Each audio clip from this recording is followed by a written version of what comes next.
In lesson 3.2, we're going to continue working on journalizing different types of transactions. So let's get started. Our first one is for August 4th, paid cash for insurance.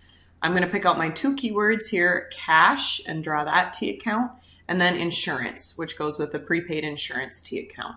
Now I'm going to start entering it in my journal. So I'll start with my date, and then I'm going to look and I'm going to see that cash decreasing for paying cash is a credit, and I can drop that in the cash credit special amount column. That means I have to have a debit for prepaid insurance, and because prepaid insurance is a general amount column, I'm going to drop that in the debit for general amount column and list the account title. The last thing that I'll do is I'll take my source document, check number 2, C2, and place it in the doc number column. In August 7th, I have bought supplies on account from Supply Depot. So my first keyword here is supplies, and then my second keyword here is on account, and that goes with the buddy bought. When I buy something, I have to pay for it. So I've got accounts payable specifically to Supply Depot. So again, I'll start with my date, August 7th, and now I am faced with the first time where I have two general amount columns. This is where it's super important that you list the debited account first. So if I buy supplies, I'm gaining supplies, and supplies is my debit. So that's the account title that I write, and the general debit that goes first.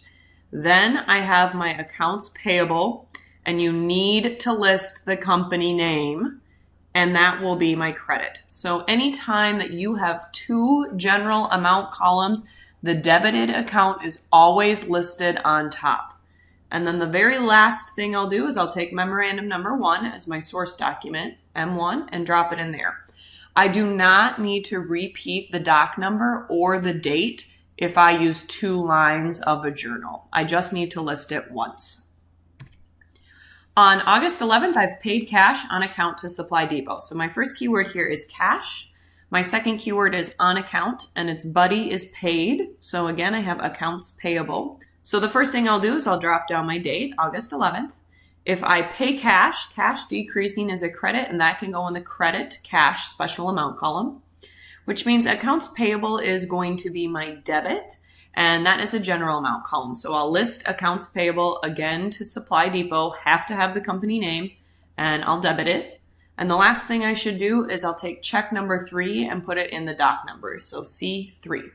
Just in review, I have a quick little question here. During the summer, Mr. Schlichting does a variety of small jobs for people in the community to earn extra money.